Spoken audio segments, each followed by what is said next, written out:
বৃষ্টি আর হলুদ ট্যাক্সি, এই হলো আজকের দিনের থিম। আর আজকে আমরা এরকম একটা সিনেমাও দেখতে যাচ্ছি, মানে ট্রেলার দেখে তাই মনে হয়েছে।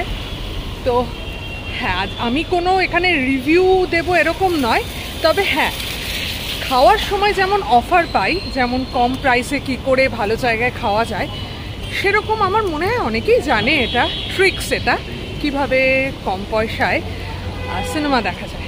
চলো ভেতরে গিয়ে বলছি। 10টার আগেই চলে এসেছি, একদম ফাঁকা। আমরা এখানে লিফটে যাব, তো লিফট তো খোলা দেখছি। Hello everyone, welcome to Bong Passionate Traveller. আর আজকে আমরা এসে গেছি সকাল সকাল অ্যাক্রোপলিসে, কারণ আমরা মেট্রো ইন্ডিনো দেখবো। অ্যাক্রোপলিসে সিনেপোলিস হলো 3rd ফ্লোরে, তো আমরা ভুল করে 4th ফ্লোরে চলে এসেছিলাম। তো এবার এটা বলি, যে কোনো জায়গায় যদি সকালবেলায় মানে এই 12টার মধ্যে যদি কোনো জায়গায় সিনেমা দেখা যায়, তাহলে 150 টাকায় টিকিট পাওয়া যায়। আর সিনেপোলিসে আমরা সেই সুবিধাটা পেয়েছি।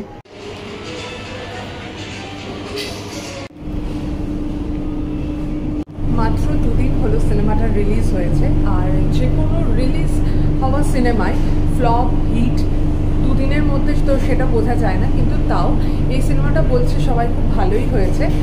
তো আজকে 2 দিন পরেও কিন্তু এর যে সন্ধেবেলার যে স্লটটা আছে, সেখানে কিন্তু এর প্রাইসটা হলো 270 টাকা। এটা অনেকেই জানে।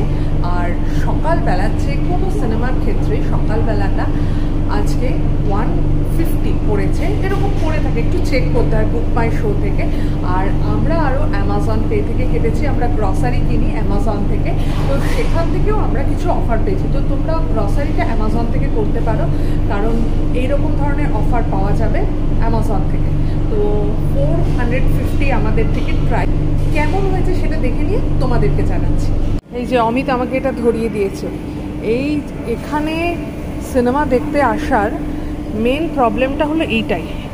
আমাদের একটা অফার বলেছে যদিও, কিন্তু বলছে যে এটা নাকি 1360 টাকা ছিল, সেটা অফার প্রাইসে 680-তে দেবে।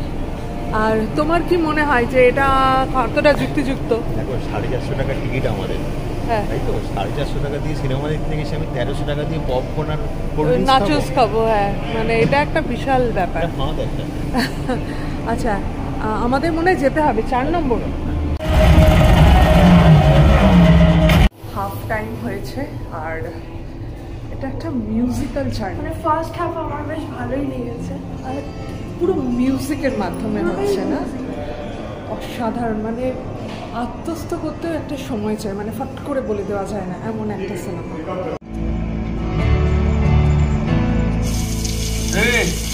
कार्ड्स के सैंपल्स हैं, देख के पसंद कर ले।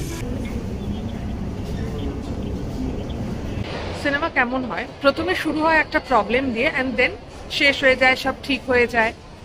এটাও ঠিক তাই, সব ঠিক হয়ে গেল, কিন্তু টুইস্টের সাথে ঠিক হলো, এবং কেমন ভাবে ঠিক হলো, কতটা মিউজিক্যালি ব্যাপারটা এত সুন্দর ছিল। আর সবচেয়ে বেশি সুন্দর যেটা লেগেছে, এখন সবকিছুই ফটাফট হয়ে যায়। যেমন হলো ভালোবাসাটা খুব তাড়াতাড়ি হয়ে যায়, খুব তাড়াতাড়ি প্যাচ আপ হয়ে যায়, খুব তাড়াতাড়ি অ্যাডজাস্টমেন্ট হয়ে যায়। কিন্তু এটা ধীরে ধীরে, মানে সেই বলে না স্লো কুক চিকেন যেরকম ভাবে রান্না হয়, বা মাটন যেভাবে রান্না হয়, আমার মনে হয় অনুরাগ বাসু সেরকম ভাবেই এই সিনেমাটাকে একদম তৈরি করেছেন।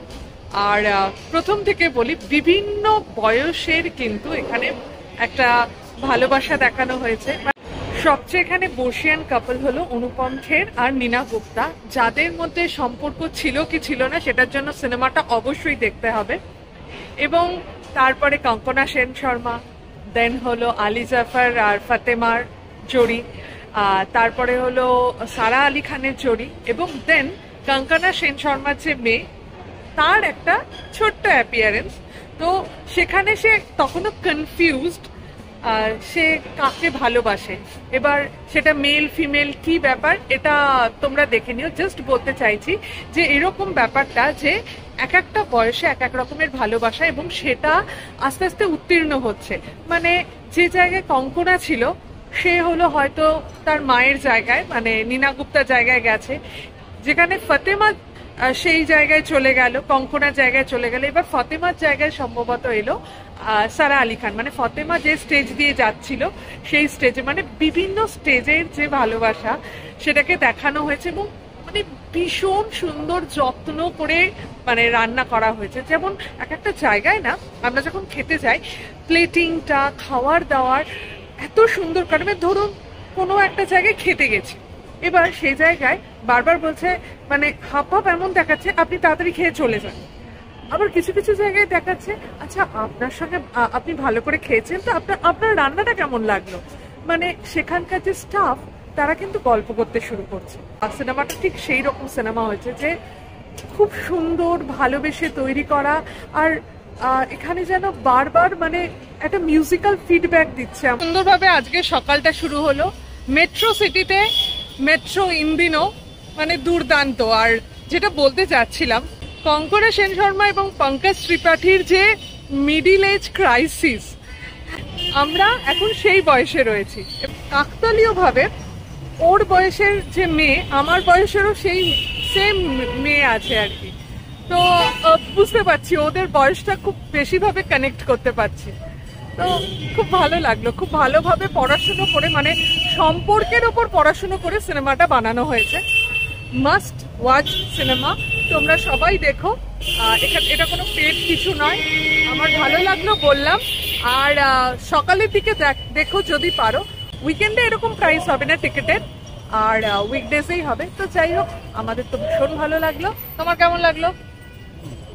কোনটা বেশি ভালো লেগেছে, কোন কাপল? আমার বেসিক্যালি কখন সবচেয়ে সিনেমাটা ভালো লেগে জানো তো, একটা সময় দেখাচ্ছিল যখন অনুপমকে আর ঠিক ময়দানের দিকে যখন যাচ্ছিল, আর তখন হচ্ছে গানটা যখন স্টার্ট হলো,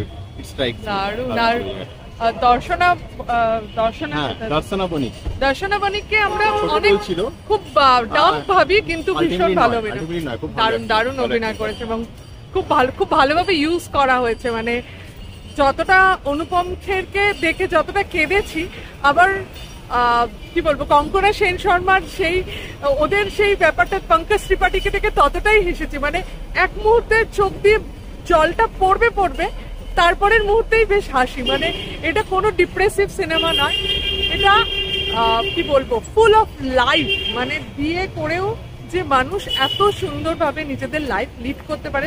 তো যাই হোক, আমাদের ভিডিওটা যদি ভালো লেগে থাকে তাহলে প্লিজ লাইক, কমেন্ট আর শেয়ার করে দিও। এটা খুব একটা ভালো সিনেমা, সেই জন্যই শেয়ার করলাম এর রিভিউটা। নট মানে এরকম হবে না কখনোই যে আরও সিনেমার রিভিউ শেয়ার করব, কিন্তু এই সিনেমাটা তোমরা দেখো। আর ভালো থেকো, সুস্থ থাকো, শুধু ফ্যাশনে নয় প্যাশনে থেকো। ওকে, বাই।